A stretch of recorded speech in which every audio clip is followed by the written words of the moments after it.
Hey guys, Gabriel here. In this video I will show you how to improvise canons against a Cantus Firmus, like in Johann Sebastian Bach's canonic variations. I wrote my master's thesis on this subject. It is actually possible to improvise these forms, and maybe even easier than improvising free forms, because the same solutions come up over and over again, as you will see, and you just have to retrieve them from your memory. Let's start by listening to me improvising a canon at the upper fifth against this melody right here, Ave Maristella. This was at an organ competition and I got the theme 2 or 3 days before the concert.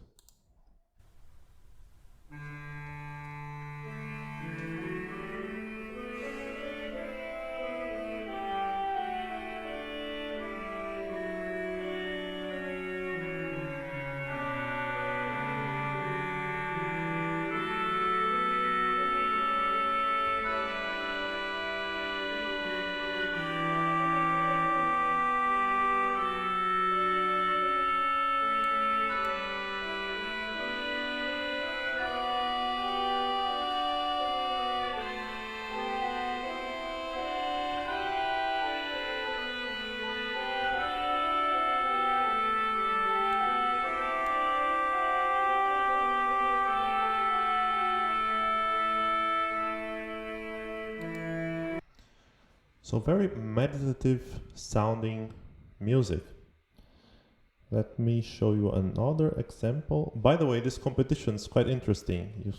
The program is completely free, so there were people playing Liszt sonata transcribed for organ, people playing Bruckner, and that's me improvising Renaissance canons. So super hard to judge. I'll show you another example. That's me improvising a canon at the octave.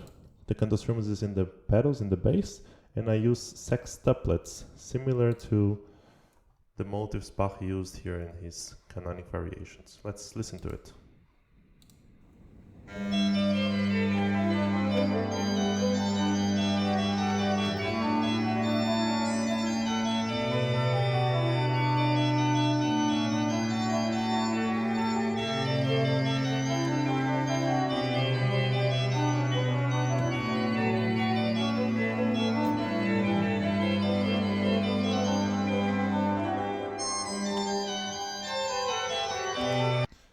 To be honest, I memorized this piece, so it's a bit more difficult to do with when the notes are so fast. I'll show you one last example. It's the same form, but instead of sextuplets, I use just slower notes. It's a canon at the octave at the same competition.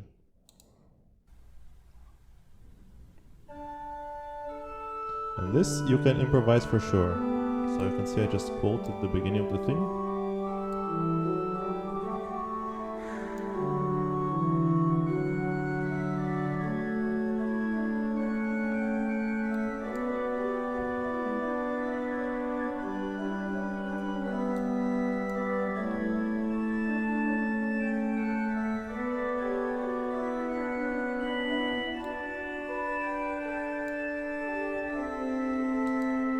And so on and so forth. So I'll show you how to write this, and to improvise it you just do it in your head when you're at the organ or even at the piano or harpsichord. It's not that hard to make this transition to playing extempore. We have here Vom Himmel Hoch.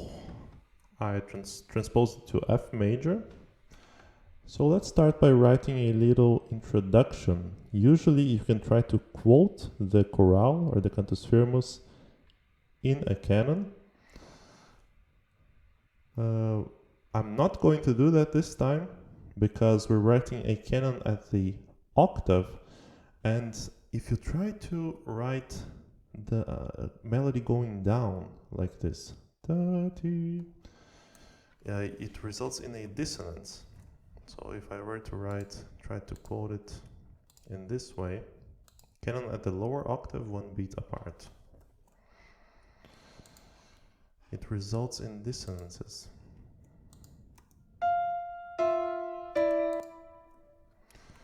So instead of that, let's try to still use the theme by looking at the text from Himmel, Hoch, da komme ich her. Basically, it's the angel saying, I came from heaven above. So we could steal Bach's idea of going down and maybe write something like this. Ta-di-da-dee.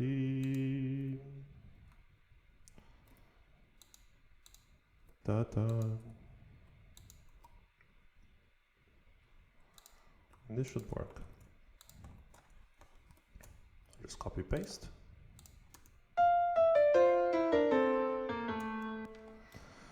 And this works because I used proper intervals for this type of canon. I actually made a little table listing these possibilities. So in the canon at the octave, you can stay on the same note. You can go a third up, a fourth up, a third downward, and a fourth downward. And this is fine because there is a bass filling in the lower note of the fourth between the two voices. Of course, this is a canon at the upper octave. It's a little bit different for the canon at the lower octave, like we're writing right now.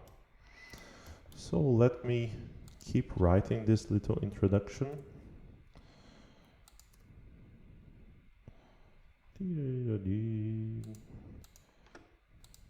Maybe stay on the A. And we can go a third up, so from A to C. And now we're at the point where this C right here, one beat before the Cantus Firmus comes in, is going to be imitated on top of this F. So we need to make sure this note right here is consonant with the F one beat later. So we could write this, and then, let's see, da da dee da dee da da. Maybe fill in the chord with an A. And the beauty of canons, you can just copy and paste everything, so less work.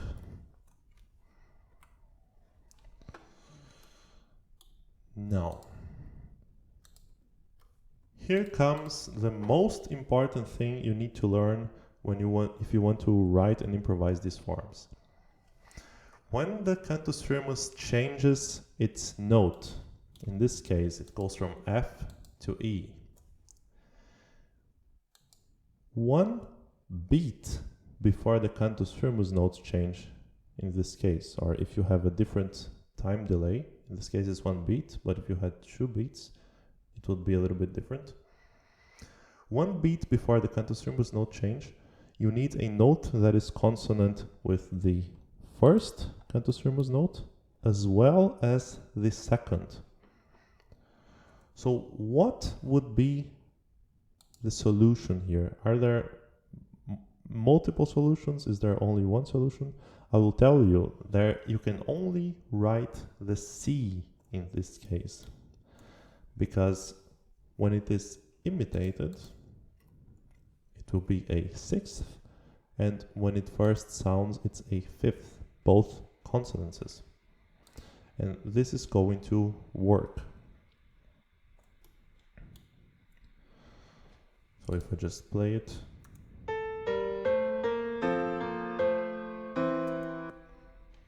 it's consonant.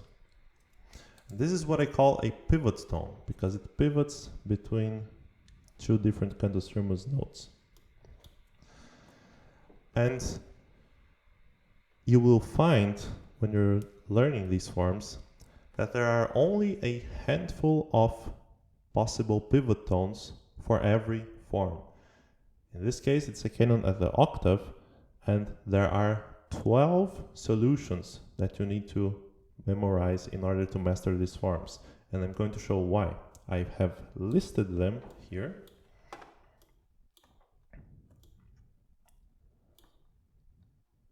and I will show you. The reason there's only 12 solutions is there are only 6 relevant Cantus Firmus movements that you need to keep in mind. The ascending and descending seconds, ascending and descending thirds, and you guessed it, ascending and descending fourths. For every type of interval, for example, the ascending fourth, there's going to be a number of possible pivots that you can use. And by the way, the reason we don't need to learn the pivots for the ascending fifth, for example, is it is the same as the descending fourth. So the descending fourth from F to C in this case would be the same as the ascending fifth from F to C. And in the canon at the octave, I will show you the ascending second has only one solution. The descending second, as we have seen, has also only one solution. The fifth above the Cantus Firmus becomes the sixth. The ascending third will have 1, 2, 3 solutions. The descending third 3 as well, and so on and so forth. And I have, if you write this little table and try by trial and error, try to find every solution, you will know everything you need to improvise these forms. So I will just play this example for you.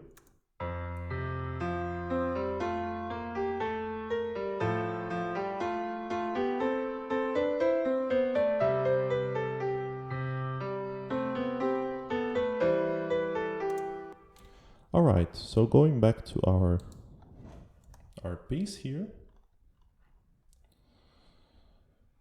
let's make the top voice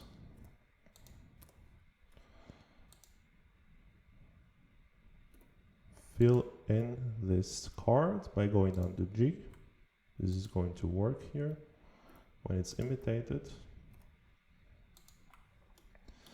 And now here, same question, one beat before the Cantus Firmus note. What is the only solution on the canon at the octave when the Cantus Firmus is in the bass and it goes a second downward? It is the fifth above the first Cantus Firmus note. So that's the B natural. So we need the B natural here.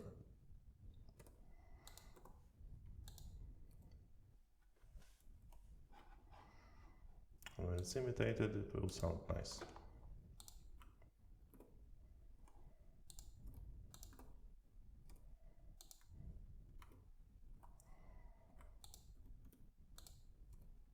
Just adorn it a little bit. Let's see how it sounds.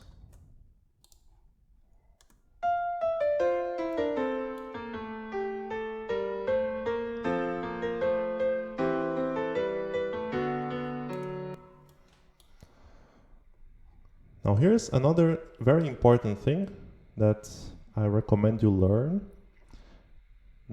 namely dissonant pivot tones. If every time the bass goes down a second there's only one solution, it can get repetitive very quickly. So you can also have dissonant pivot tones. I have listed some of them here. And let me just play them for you.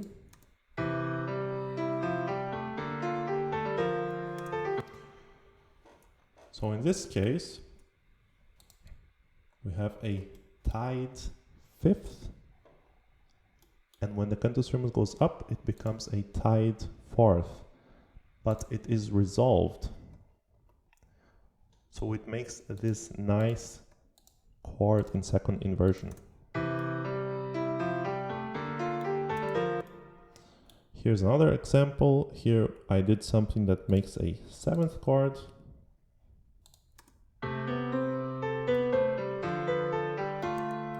You can also make some ninth chords and so on. So let's try to use one such dissonant pivot tone. and then I will show you some other types of canons that you can write. So what could we do here? I know one thing. It's kind of eccentric, with a extreme, like a scale going down. Da-dee-dee.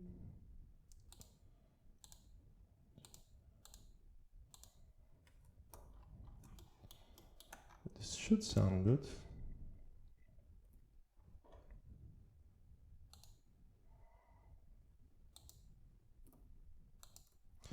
I know this very specific thing because I actually played it in this competition. I will show you in a bit.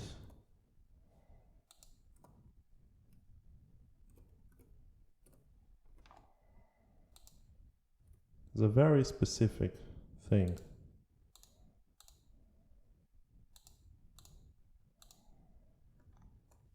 By the way, I didn't plan this, so I'm just writing this on the spot here.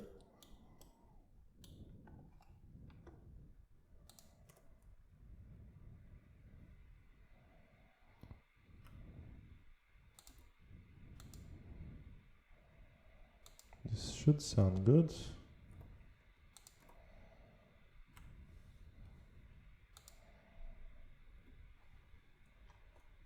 Let's listen. Oh, wait a second.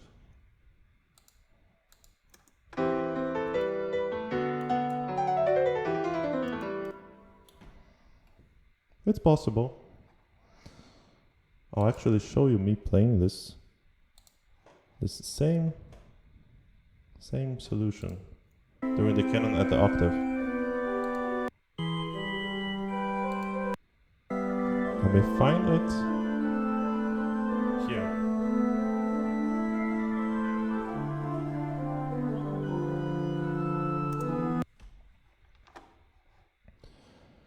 So yeah, now you have everything you need to know to learn this form. Here I made a table with all the possibilities for a canon at the fifth. This is the sort of thing you can do just by trial and error. Like you have the ascending second, and then you list everything that's possible. Like the lower octave here, G and G, becomes the lower fifth, and the lower fourth, in this case as a passing tone, becomes the lower octave.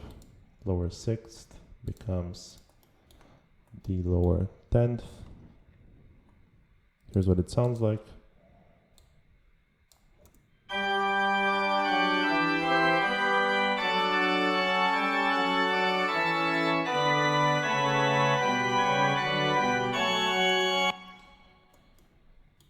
So you just do it for every interval. I also did it for a canon at the 10th. Pivots for a canon at the 10th with the Cantus Firmus in the alto. So the Cantus Firmus is in the middle now. And the canon is at the upper 10th. And every different canon has a different feel to it, different flavor. Like the canon at the 5th is very pure, in my opinion, and the canon at the 7th sounds very alien and kind of cerebral. Canon at the octave with melody in the bass sounds meditative. You could play it during communion. You can make the Cantus Firmus longer, like 4 beats instead of 2. You can use triplets. You can make it 3 beats, like in this case. Let's listen. What?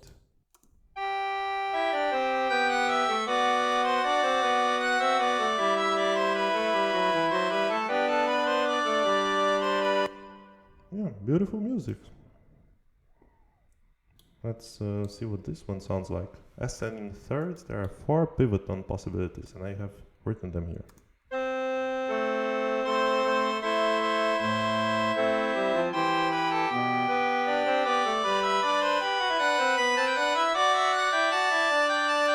Bit fast. I also did it for the 7th. Now this is very exotic. I have tried to improvise it. It's more difficult because every beat, if you stay on the same note, you get a dissonance. So that makes it difficult. So it's just me trying out what is possible, just experimenting.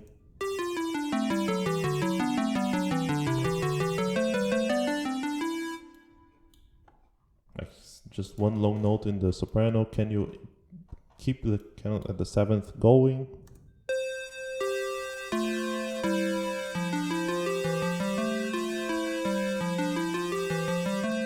You can, but it's kind of awkward. Listen to this one. This actually sounds good, I think. Pivot tones for the ascending second.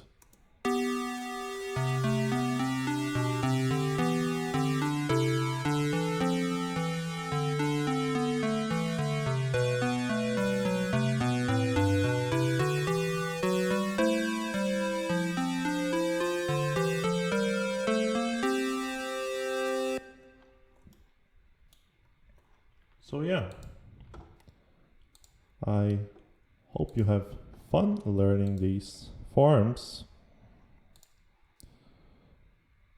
And actually I'm gonna show you me playing this canon at the 10th, what I just showed you beforehand.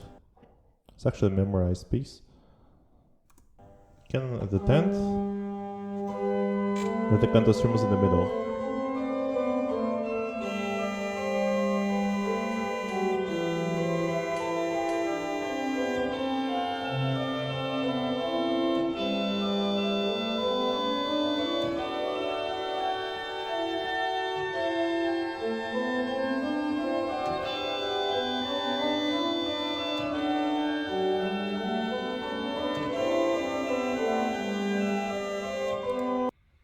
So you just heard this beautiful little sequence.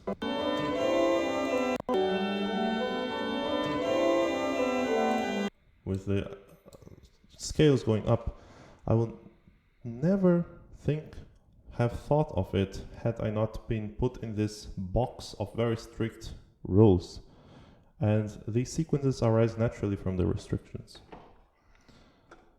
So highly recommended form to learn. I hope you enjoyed this video, like, subscribe, and I see you next time. Bye!